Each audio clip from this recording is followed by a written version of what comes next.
नमस्कार। एक मुलाकात कार्यक्रम में आप सभी दर्शकों का हार्दिक अभिनंदन, स्वागत। मित्रों, इस मंच पर अलग-अलग क्षेत्रों के महानुभाव आपसे मिलते रहते हैं।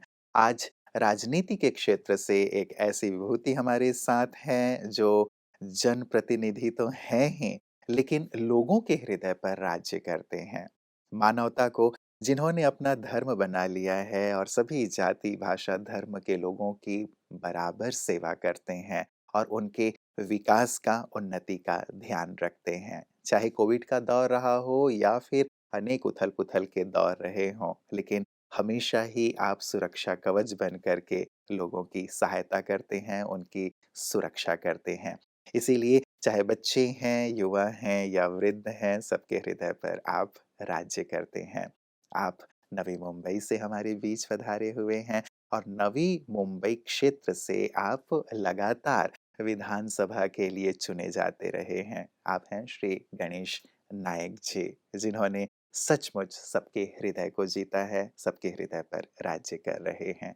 आइए ऐसे जनप्रतिनिधि राजनीति के क्षेत्र के एक दिग्गज से मुलाकात करते हैं, श्री गणेश नायक जी। नायक जी, बहुत-बहुत स्वागत, बहुत-बहुत अभिनंदन आपका। शुरुआत तो इस बात से करना चाहूँगा, हर एक के जीवन का एक लक्ष्य होता है कि मैं अपने जीवन में ये बनूँ।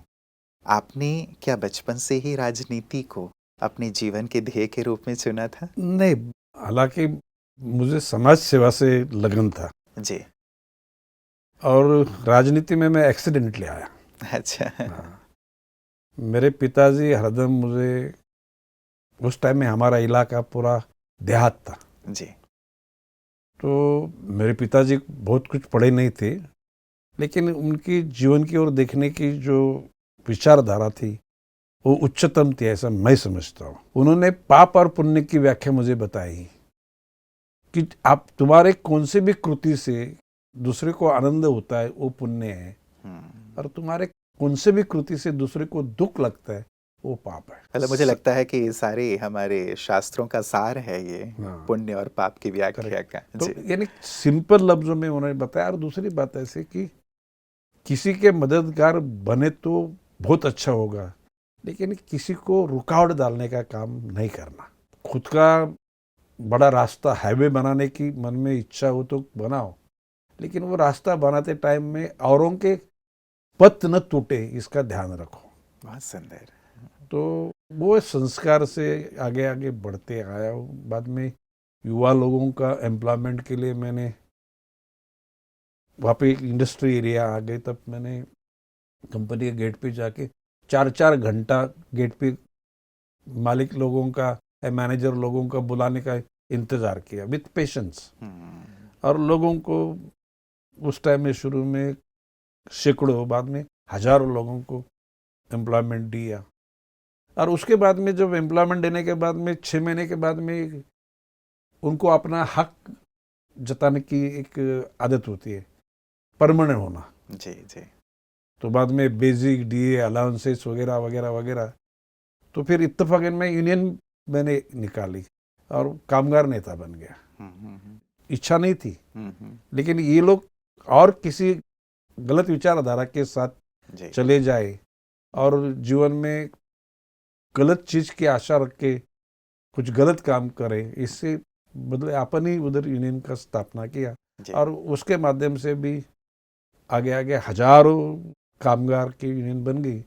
अभी मेरा जो पुत्र है, जो नई मुंबई शहर का प्रथम महापौर था, सांसद भी बना, जी। वो अभी वो यूनियन की जो भूमिका लीडर के देख तौर रहे पे हैं। आगे दिख रहे हैं। और लोगों जी। को ये सिंपली हम लोग बोल रहे हैं कि मालिक और वर्कर ये दो बैलगाड़ी के पहिए, चाक है, जी। और यूनियन का काम एक्सल का है। दोनों को मंजिल तक पहुंचाने के लिए यूनियन ने काम करना चाहिए। तो इतने सिंपल सिटी से हम लोग जी। आगे बढ़ते रहे और उसमें समाधान है। जीवन शुरू होता है बचपना से, जी। जवानी आती है, पड़ोत्व आता है, बुढ़ापा आता है, सीनियर सिटीजन, और इस जीवन की जो रास्ता है वो कट जाता है। तो जीवन के आखिरी पल में आनंद पाने के लिए मन साफ रखने की जरूरत है। और वो आज तक हम लोगों ने रखा है। बहुत सुंदर। अनजाने में ये राजनीति में आया, एमएलए बना, थाना जिला का 3 बार मैं पालक मंत्री बना, और आज भी अच्छे विचारधारा में हो जी। और समाज को मन शांति की ओर चलो। कोई टेम्पररी सुख पाने के लिए जी। ऐसे गलत रास्ते का अवलंबन मत करो कि जहाँ पे आखिरी पल में पश्चाताप हो जाएगा। बिल्कुल नहीं, बहुत सुंदर सी बात है। मुझे लगता है आपके पिताजी ने जो बातें आपको शुरू में सिखाई थी, बताई थी, वो चीज़ें लेकर के आप अब तक चल रहे हैं और अपने बच्चों तक, औरों तक भी वो बात पहुंचा रहे हैं। एक जो ये सुंदर भाव है आजकल कम देखने को मिलता है। लोग साम दाम दंड भेद राजनीति में तो ये अपनाते हैं और जैसे भी हो अपने आप को सफल करना चाहते हैं, तो ये भी देखने में आता है। इस विषय पे आप क्या कहेंगे? इसीलिए लोग आजकल यूथ थोड़ा सा राजनीति से फिर दूर रहना चाहता है। ये विचारधारा का जो रास्ता है जी। वो जीवन को आखिरी पल में आनंद देने वाला नहीं, पश्चाताप की ठिकाने पे लेके जाने वाला है। जी जी जी। तो अपने सुख को ढूंढो, लेकिन अपना सुख ढूंढते वक्त में औरों को दुख में मत धकेलो। टेम्पररी सुख के पीछे मत पड़िए। घोड़ा गाड़ी बंगला माड़ी पैसा ये मटेरियलिस्टिक है, ये भयांग का काम है, इससे कोई सेटिस्फैक्शन नहीं। अपने मेहनत से, दिमाग से पैसा कमाया, अच्छा मकान बनाया, गाड़ी ली, घोड़ी ली, अपने परिवार के लोगों को गहने भी दिए, लेकिन वो नियत के साथ में होना चाहिए जिसमें औरों का कोई ऐसा दुख न उधर न हो। बिल्कुल, मतलब किसी के को रास्ते से हटा के हम आगे बढ़ें, ये वाली नहीं, बात वो गलत ना है, हो। गलत बिल्कुल है। बिल्कुल, बहुत सुंदर सी धारणा और बहुत सुंदर सी बात आपने कही। मुझे लग रहा है कि मैं किसी राजनेता से नहीं लेकिन एक संत से बात कर रहा हूँ। मुझे बहुत अच्छा लग रहा है। मैंने पहले आपको बोला मैं एक्सीडेंटली यूनियन नेता भी लेकिन बना, ऐसे ही और राजनीति में भी एक्सीडेंट ऐसे ही लोगों को शिखर की ओर होना चाहिए और नेतृत्व की ओर होना चाहिए, तभी हम सही सही समाज का मार्गदर्शन कर सकते हैं। ये जो आपके भाव हैं, लगता है कि जैसे आध्यात्म भी हमें यही सिखाता है। तो जो ब्रह्मा कुमारीज में आप आए हैं, प्रजापिता ब्रह्मा कुमारी ईश्वरीय विश्वविद्यालय एक आध्यात्मिक विश्वविद्यालय है, तो इस विश्वविद्यालय की जो शिक्षाएं हैं वो भी आध्यात्म से जुड़ी हुई और जैसा आप कह रहे हैं सबको सुख देने की हैं। इस विद्यालय के बारे में आप क्या कहेंगे, कैसा अनुभव कर रहे हैं? मैंने इसे आपको बताया कि शीला दीदी का हमारा परिचय 37 साल पहले हुआ। वासी में जो भयभीत लोग हैं, ऐसे लोगों को निर्भय बनाने का काम ब्रह्मा कुमारी विश्वविद्यालय के माध्यम से होता है। कोई दुखी है, मेडिकल प्रॉब्लम से, मानसिक प्रॉब्लम है, आर्थिक प्रॉब्लम है, कुछ किसी को अपने सपने पूरे करने में कुछ वीकनेस लग रहा है जी। तो ब्रह्मा कुमारी विश्वविद्यालय में आने के बाद में पहले तो वहाँ पे शांति, ओम शांति, तो ये लफ्ज के साथ ही इंसान का मन शांत हो जाता है, स्वार्थ से इंसान दूर हो जाता है, परोपकार की भावना वहाँ पे आती है और जीवन संयमित धारा के साथ जीवन जीने की वहाँ पे शिक्षा मिलती है। और ये जो विचारधारा है इंसान को मन शांति देने का काम करती है। मेरी धर्मपत्नी हर दिन टेलीफोन पे मुरली सुने बिना नहीं रहती, हर दिन, एवरी डे। तो ये बात ऐसी कि वो मुरली सुनने के बाद में उन्हें मन शांति मिलती है। It's good. जी जी जी। आप किस रूप में जुड़े हुए हैं और आपको क्या लगता है कि ये जो सुंदर ज्ञान ब्रह्मा कुमारियाँ दे रही हैं, लंबे समय से आप जुड़े हैं, उन्हें देख रहे हैं, तो जो ज्ञान दे रही हैं, जो योग सिखा रही हैं, आज के दौर में जबकि व्यक्ति बहुत विचलित होता जा रहा है या आप देख रहे हैं कि स्ट्रेस बढ़ता जा रहा है, डिप्रेशन बढ़ता जा रहा है, समाज में भी बहुत सारी अनैतिकता बढ़ती जा रही है, कितनी ज़रूरत है आज इस आध्यात्मिक ज्ञान की? इंसान खुद के जीवन का अर्थ नहीं समझता है और बिना जीवन का अर्थ समझते हुए जीवन जीने की इच्छा व्यक्त करता है तो वो सही जीवन नहीं जीता। तो एक पक्का होना चाहिए कि, और यहाँ ब्रह्मा कुमारी विश्वविद्यालय में मिलता है कि किसी भी ढंग से, कितने भी आप धर्मात्मा हो या कोई राजा हो या रंग हो, आपको बचपना, प्रोडक्ट जवानी, प्रोडक्ट बुढ़ापा, एक तो दिन जाना है। ये विचारधारा बताने के बाद इंसान की जो औरों को रोक के, ठोक के, अपना अपना जो कुछ भी रथ है आगे निकालने की जो एक मन में इच्छा होती है, उस पर रुकावट आ जाती है। यानी संयमित जीवन जीने की शिक्षा आपको मिलती है। जी। और आज दुनिया में सब चल रहा है, दुनिया का ऐसा कौन सा हिस्सा है जहाँ पे अशांति नहीं है, और वो अशांति ही जीवन को बर्बाद कर रही है। और वो बर्बाद होने वाले जीवन को ब्रह्म कुमारी विश्वविद्यालय के इस विचारधारा के सानिध्य में आने के बाद में रियलिस्टिक जीवन जीने का मन करता है, और वो लोग जीते हैं। जी, जी, जी, जी। तो आपको ऐसा लगता है कि आज सचमुच इसकी बहुत-बहुत ज़रूरत सभी को है, और आप भी जो आपके साथ हैं, उन्हें भी जैसे इसकी ओर प्रेरित करते हैं कि वो भी अध्यात्म की ओर एक कदम बढ़ें, ताकि मन शांत रहे और अपने कार्य को सही ढंग से कर नहीं, सकें? मैं तो ये महसूस कर रहा हूँ कि जी। ब्रह्म कुमारी ईश्वरीय विद्यालय के परिसर में जाने के बाद में इंसान के दिमाग में जो स्वार्थ है, क्रोध है, मत्सर है, ये सब हट जाता है। और इंसान जैसे कि किसी एक बड़े महासागर में पानी संतुलित हो जाता है, शांत हो जाता है, इसी ढंग का इस परिवार में आने के बाद में हर एक को विचार मन में आता है और वो जीवन बिताता है। जी, जी, जी। ये जीवन का सत्य क्या यही है, या व्यक्ति के लिए जीवन का सत्य कुछ और है? क्योंकि आपने एक बात कही कि इस परिसर में आकर ये फ़ील होता है, लेकिन जब इस परिसर से बाहर जाएगा तो फिर तो व्यक्ति के जीवन का जो उद्देश्य है फिर से कहीं बदल ना जाए। नहीं, देखिए, जी। कभी हमेशा, कभी जब इंसान की मृत्यु हो जाती है हुँ, तो स्मशान में जाते, तो उस टाइम में इंसान के मन में विचार आता है, नहीं यार, क्यों अपन आखिर में जाना ही है।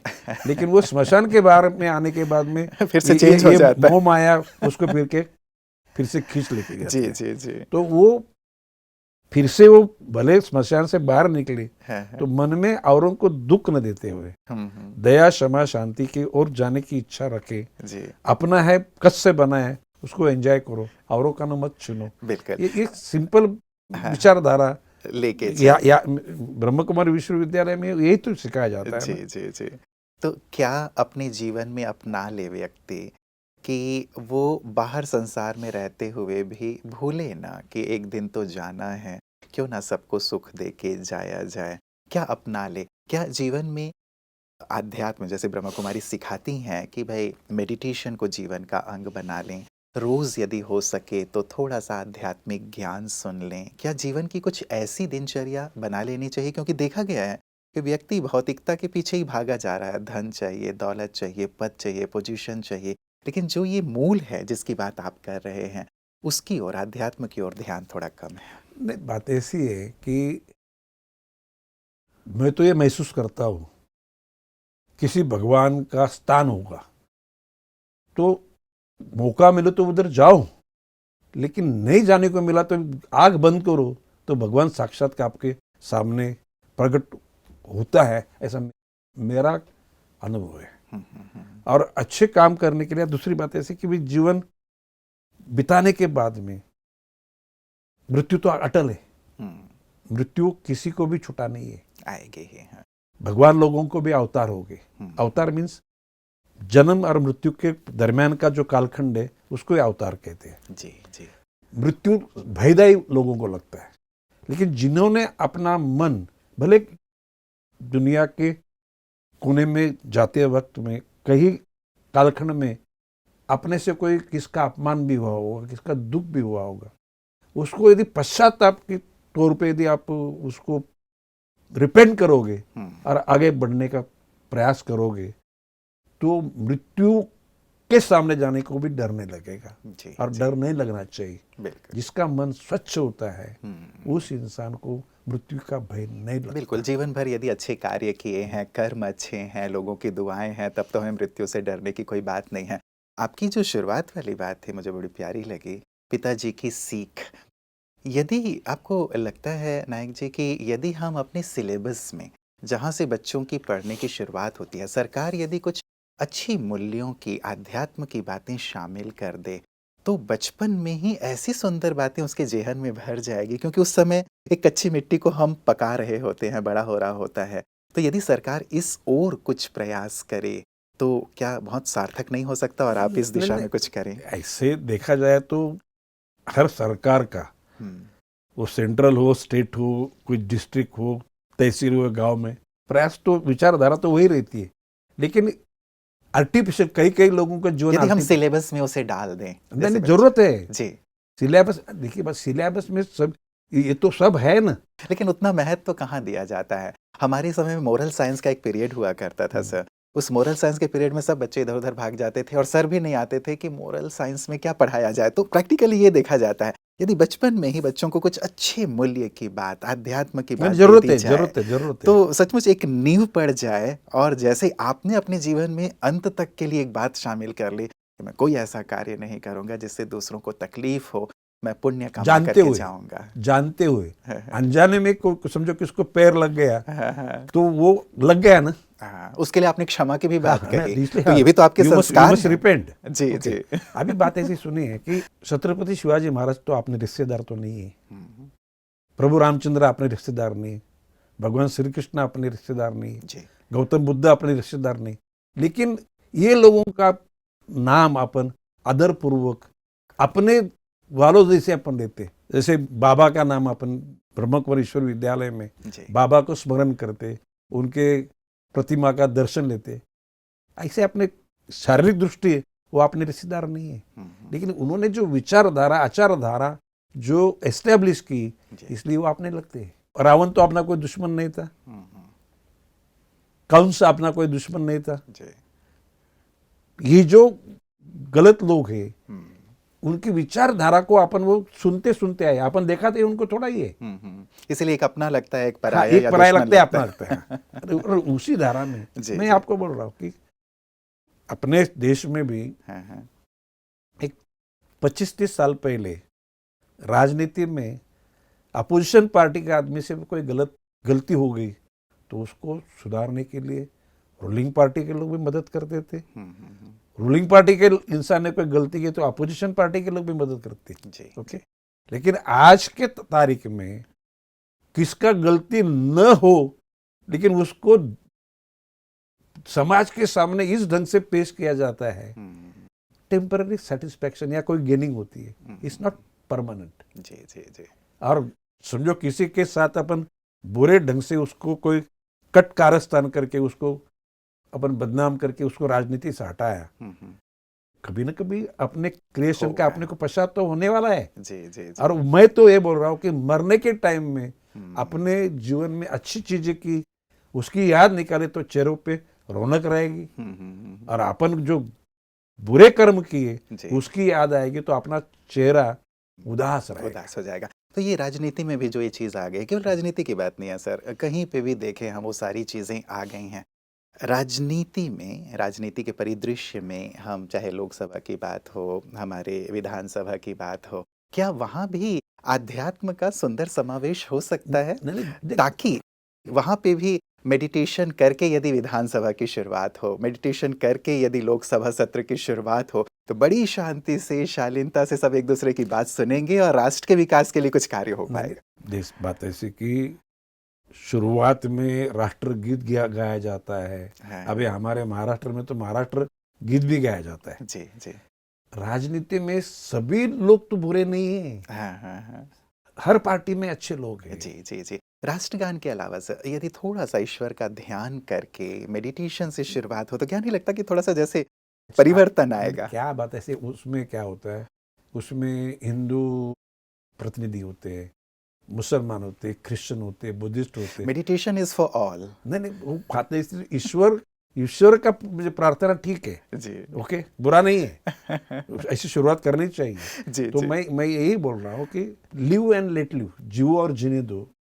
और हर इंसान से अनजाने में गलती है तो उसको सुधारने का जी, मौका मिलना चाहिए। बिल्कुल। बस उसको वही पकड़ के उसकी यदि उसको टॉर्चर करे, हाँ, हाँ। उसको तबाह करे तो वो ना हो। करने वालों को सेटिस्फेक्शन नहीं मिलता। जी, जी, जी। और मैं इस चीज की बहुत अनुभव ले चुका हूँ। हाँ, और मैं बोल रहा हूँ भगवान की कसम, हुँ, हुँ। आई एम टोटली सेटिस्फाइड, जी, जी, जी। टोटली जीवन वाक़ई में किसी आपकी बात से लगता है सर कि हाँ, सचमुच आप बिल्कुल संतुष्ट हैं और सबको पक्का संतुष्टता पक्का प्रदान पक्का। करते हैं। ऐसा ब्रह्मा कुमारीज़ का एक ध्येय है कि हम भारत को स्वर्णिम भारत बनाएँ, स्वर्ग बनाएँ, समूचा विश्व ही स्वर्ग बने। तो इसके लिए हर एक का क्या योगदान होना चाहिए? क्या करना चाहिए ताकि हम अपने भारत को फिर से विश्व गुरु बनाएँ, फिर से स्वर्णिम स्वर्ग नहीं, बना मैं दें? वही बोल रहा हूँ कि भाई किसी को कुछ न दो सके तो वादा नहीं, लेकिन किसी का जो है उसको छीनने का प्रयास मत करो। अभी हमारे संत ज्ञानेश्वर जी ने कि विश्व ही मेरा घर है, वो कालखंड में उम्र की 15-16 साल में वो संत ने हुँ, पूरे विश्व के मेरा घर पर, अभी विश्व में कितने लोग भयभीत थे, हुँ। कितने लोग परेशान हैं। जी, तो जी। ये सबको निर्भय बनाने के लिए जैसे विश्व गुरु तो बनना चाहिए, और जो शक्ति बनेगी वो सबको शांति देने के लिए, सबको निर्भयता देने के लिए बनने की इच्छा भी, अभी आप आपने भी पंतप्रधान नरेंद्र जी मोदी का वही इरादा है जी, जी।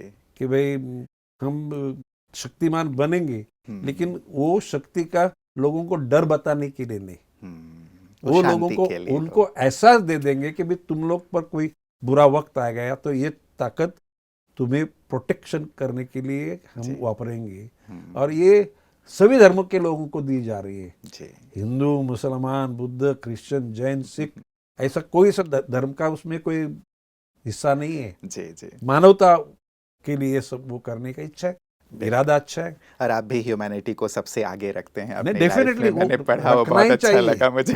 मानवतावाद, मानवता को बाजू रख के कुछ भी नहीं किया जा सकता। धर्म बड़ा नहीं हो सकता। बिल्कुल। चलते-चलते सर हमारे सभी दर्शकों को क्या अपनी शुभकामनाएँ, शुभ प्रेरणाएँ देना चाहेंगे ताकि हम अपने राष्ट्र को फिर से महान बनाएँ? जैसे मैं अभी ब्रह्म कुमारी विश्वविद्यालय के प्रांगण में आया हूँ, यहाँ पे सबको एक दूसरे के प्रति प्यार सिखाया जाता है, निस्वार्थ बनने की इच्छा जताई जाती है, यार संस्कार दिए जाते हैं। बस ऐसे ढंग से अपने जीवन को शांति की ओर लेके जाओ, यही मेरी प्रार्थना रहेगी भगवान से। जी, जी। बहुत-बहुत शुक्रिया थैंक आप यहाँ आए और इतना सुंदर विचार हम सबके सम्मुख साझा किया। यू। दिल से आपका बहुत-बहुत धन्यवाद। नमस्ते ओम नमस्ते शांति। नमस्ते। नमस्कार। मित्रों, राजनीति को हम सभी कई बार बुरा भला कह देते हैं कि राजनीति का क्षेत्र अच्छा नहीं है, वहाँ तो कुछ भी किया जा सकता है, किसी को गिराने के लिए, किसी को हटाने के लिए, आदि-आदि इत्यादि। लेकिन राजनीति हो या कोई भी क्षेत्र हो, यदि व्यक्ति अपने मूल्य और सिद्धांतों के साथ आगे बढ़ता है, अध्यात्म को अपने जीवन का आधार बना करके चलता है, तो सचमुच वो उस क्षेत्र में भी शिखर पर पहुंच जाता है, लोगों के हृदय पर राज्य करता है। बुराइयां तो चारों तरफ हैं ही, लेकिन बुराइयां मुझ पर असर करती हैं या नहीं करती, मैं बुरा बनता हूं या नहीं बनता, ये मुझ पर निर्भर करता है। यदि मैं अपने मूल्यों के साथ, सिद्धांतों के साथ समझौता नहीं करता, यदि मैं सबके लिए प्रेम भाव रखता हूँ, सबके कल्याण की भावना रखता हूँ, किसी को मेरे कारण दुःख ना हो, ऐसी भावना रखता हूँ जैसे नायक जी ने हम सबके साथ साझा किया, तो सचमुच जीवन के हर मोड़ पर हमें सफलता मिलती है, लोगों की दुआएँ मिलती है और हम आगे से आगे बढ़ते चलते हैं। तो क्यों ना मित्रों, हम भी आध्यात्म को, मूल्यों को अपने जीवन का आधार बनाएं और इसी ही शिखर पर चलने के लिए अपने जीवन के सुंदर अंग बना लें। तो कोई भी ऐसा क्षेत्र नहीं होगा जो आपको उन्नति की ओर नहीं ले जाएगा। तो ज़रूर गहराई से अपने जीवन के मूल्यों पर, अध्यात्म पर हम कितना ध्यान देते हैं उस पर विचार कीजिएगा और इसे अपने जीवन का अभिन्न अंग बनाइएगा। पुनः आप सभी से जल्द मुलाकात होगी। तब तक अपना ख्याल रखिएगा। नमस्कार।